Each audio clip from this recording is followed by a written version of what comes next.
Então, gente, continuando, a respeito dessa questão de estimativa, a gente tem o quê? Que estudos econômicos, então, baseado em metodologia quantitativa, matemática, estatística, serve para se formular estimativas, não só para governo, mas como para pessoas e empresas, né? Ou grandes empresas e governos, né?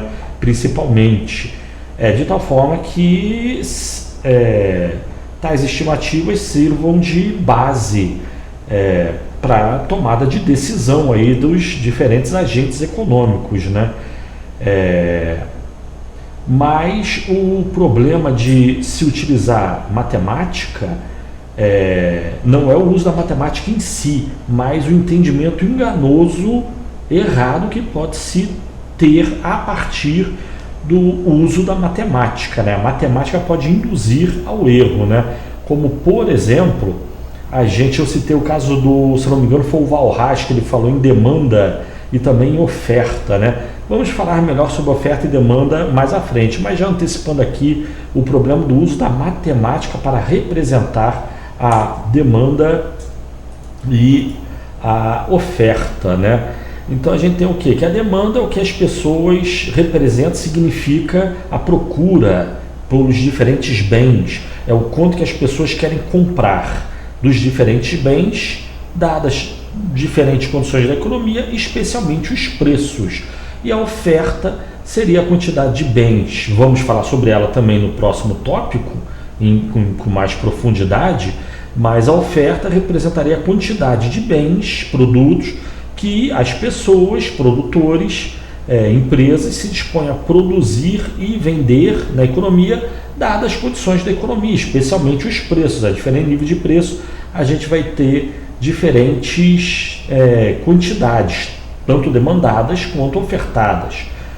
A demanda, ela indica a quantidade que as pessoas desejam comprar, consumidores, pessoas em geral, né? Investidores também, mas vamos pensar em consumidor, desejam comprar a cada diferente nível de preço. E o que a gente tem é uma relação negativa, o que vai ser melhor estudado em microeconomia, mas vamos abordar em um tópico mais adiante também, né? Mas aqui a priori é só para falar da matemática, né? A gente tem uma relação entre preço e quantidade demandada. Uma relação como essa, a gente pode escrever um monte, foi o que eu citei. Economistas antigos, como John Stuart Mill, gastavam 1, 2, 3 páginas para explicar o que era demanda, escrevendo textualmente. Matematicamente, a gente pode simplesmente escrever uma expressão como essa, e que indica que a QD é a quantidade demandada de determinado preço. Essa expressão indica que a quantidade demandada é uma função do preço, né? E pronto, já estou relacionando a quantidade demandada com o preço. Se você pegar um texto de John Stuart Mill, você vai ver que ele explica um monte, escreve um monte para dizer algo tão simples quanto uma expressão como essa, né? Qual o formato dessa função? Isso que é motivo para problemático definir o formato. Normalmente, num curso de economia, se dá um formato simples e único, estável, constante, algo do tipo uma expressão como essa. A quantidade demandada é igual 1000 dividido por P, né? Por exemplo, inventando uma equação que represente a relação entre quantidade demandada e preço, de tal forma que quanto menor o preço do produto, maior a quantidade demandada.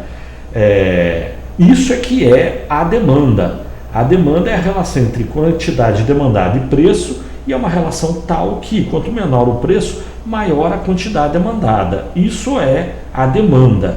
Agora, escrever isso através de uma equação, pronto, podemos escrever como essa segunda equação que eu acabei de botar aí no slide, né? Só que essa equação ela pode induzir a alguns erros de interpretação e de compreensão do problema econômico, né? Por quê? Porque uma equação como essa, se a gente desenhar ela no gráfico, muito simplesmente é uma parábola, é uma curva, e indica que quanto maior o preço, menor a quantidade demandada, Quanto menor o preço, maior a quantidade demandada. Ok, essa é a ideia da demanda, só que a demanda é exatamente assim, uma curvinha bonitinha, contínua, estável, né? Para cada diferente nível de preço há uma diferente quantidade demandada. Será que o preço pode mudar e não haja variação na quantidade demandada? Pode ser que sim, mas uma curva como essa ou uma expressão como essa aí escrita, ela dá a entender que isso não ocorre, né? E muita gente pode achar que é sempre assim, e no mundo real não é assim, né? A gente pode ter diferentes níveis de preço e uma mesma quantidade demandada, A gente pode ter que o preço muda, o preço em certo nível ele muda e a quantidade demandada responde de uma certa forma à variação do preço, mas para uma outra variação do preço, a quantidade demandada pode dar uma outra resposta, pode variar diferentemente. Em determinados momentos o preço pode cair muito e a quantidade demandada aumenta só um pouco. Em outros momentos o preço pode cair só um pouco, e relativamente, proporcionalmente, percentualmente, e a quantidade demandada pode crescer muito. Isso pode ocorrer. E uma curva como essa pode não representar essas mudanças na relação entre preço e quantidade demandada. Uma curva e uma expressão como essa está indicando que a relação entre quantidade demandada e preço é bem definida. Esse é que é o problema, isso que eu estou querendo falar. A relação no mundo real, não é bem definida. O que existe é demanda. Quanto menor o preço, maior a quantidade demandada. Ok. Agora, a relação é clara e bem definida? Não, é completamente indefinido e absolutamente não claro, né? São as trevas do desconhecimento econômico, tá? Isso é uma coisa. Então, desenhar uma curva como essa, normalmente em curso de economia é assim que é feito, é assim que a gente vai fazer aqui, vai fazer em microeconomia e macroeconomia, mas no curso de introdução à economia, então, aproveito para chamar a atenção. Desenhar uma curva assim não é... No mundo real, a curva de demanda não é exatamente assim. Próximo slide até vou apresentar uma mudança da curva mais apropriada com o mundo real, né? Isso é uma coisa. Outra coisa o uso dessa equação matemática, ela está dando justamente uma precisão. A cada diferente nível de preço, nós temos uma diferente quantidade demandada. E é uma precisão aí na conta, né?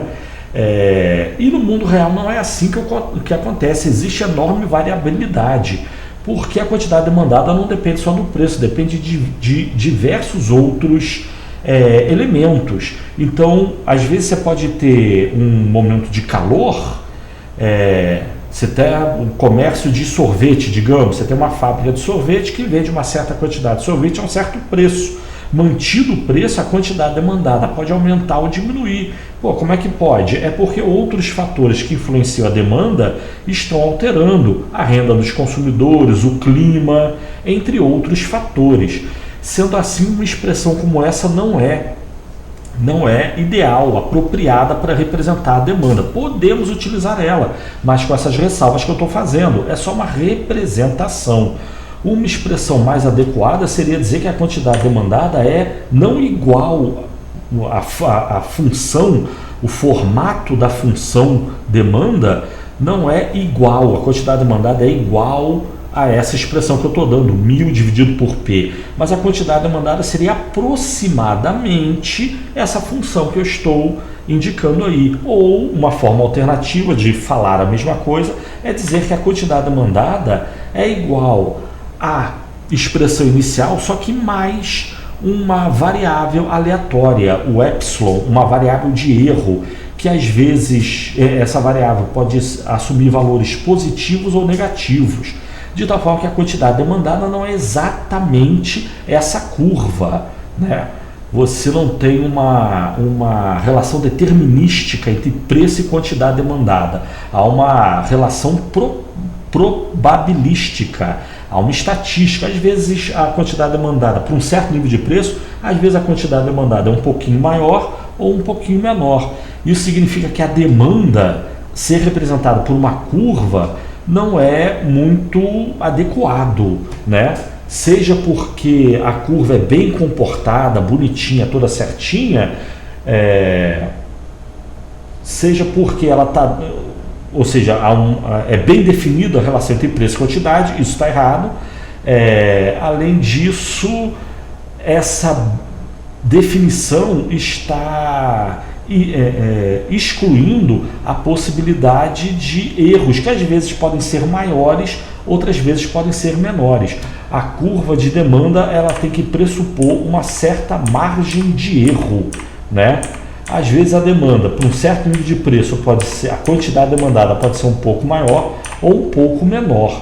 A demanda, o mais apropriado não é falar em curva de demanda, mas sim em faixa de demanda, que seriam esses dois extremos aí, em vez de pensar na curva cheia do meio, vamos pensar a demanda como sendo o intervalo entre essas duas curvas pontilhadas, né?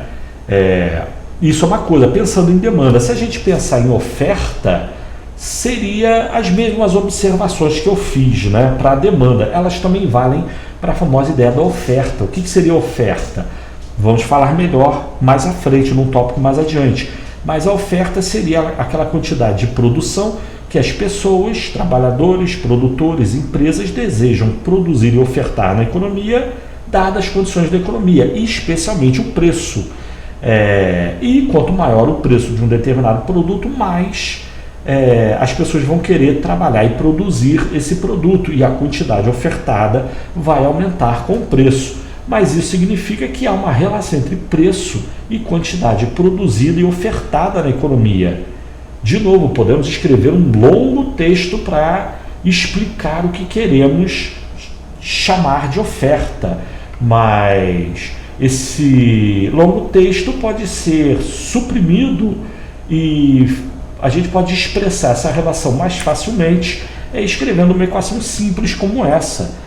QO representa a quantidade ofertada e a expressão GP significa uma função do preço, uma função G. O formato dessa função G, tudo que eu falei aqui para a demanda vale para a oferta. O formato dessa função G não sabemos qual é. Pode ter vários diferentes formatos e podem mudar esse formato. A forma, a relação entre quantidade ofertada e preço muda ao longo do tempo, muda por várias razões. Então o formato é instável. O formato dessa função G, que relaciona a quantidade ofertada com o preço, ele não é claro nem bem definido, muito menos preciso. Ele é altamente volátil e instável. Mas, como é comum no curso de Introdução à Economia, bem como Economia em geral, micro e macro, vamos, por exemplo, representar a relação entre quantidade ofertada e preço por uma expressão como essa. De novo, é só para simplificar, eu quero representar a oferta e a relação positiva entre preço e quantidade ofertada. E uma expressão como essa, QO, quantidade ofertada, igual 10 vezes P a meio, por exemplo, ela exprime rapidamente. Você bate o olho, você já vê a relação. Quanto maior o preço, maior a quantidade ofertada, né? Se a gente desenhar a curva que representa a curva relativa a essa função, a gente teria a nossa curva de oferta. Aí, de novo, tudo que eu falei para a demanda vale aqui para a oferta. Essa curva é contínua, é estável, é bem definida. A cada diferente nível de preço, a gente vai ter uma diferente quantidade ofertada. Na matemática é assim, no mundo real, na economia do mundo real, não é assim. A gente pode ter diferentes níveis, para o mesmo nível de preço, diferentes quantidades demandadas por diversos diferentes outros fatores. Mas esses outros fatores estão sendo desconsiderados aí no nosso modelinho, forma de falar, modelo matemático, né? O nosso modelo está representando a economia. A economia é mais complexa do que isso. Só que o modelo matemático, por um lado, ele simplifica o que é bom, mas por outro lado, ele simplifica o que é ruim, né? Então, temos que entender esse modelo matemático adequadamente. Não é para tomar esse modelo matemático como sendo a economia, tá? Isso é uma coisa. E outra coisa, a questão da margem do erro, de novo, né? Uma melhor forma da gente entender a relação entre quantidade ofertada e preço não é por uma função exata, mas por uma função aproximada. Quantidade ofertada seria aproximadamente essa relação entre quantidade ofertada e preço. A relação não é precisa, é aproximada. Ou, de forma alternativa, a gente incluiria na função da quantidade ofertada, a gente incluiria novamente uma variável de erro, uma variável que pode assumir valores positivos ou negativos, de tal forma que, em relação à curva de oferta, na realidade a gente não deveria ou não deve, o correto é não pensar assim, que haja uma curva de oferta, mas sim que haja uma faixa de oferta, né? De tal forma que, para um certo nível de preço, às vezes a oferta pode ser maior, outras vezes a quantidade ofertada pode ser maior, ou a quantidade ofertada pode ser menor, tá certo? Mas vamos ficar por aqui, mas vamos continuar a falar dessa questão de curva, né, e o formato da curva, mas deixa o próximo vídeo então. Valeu, tchau!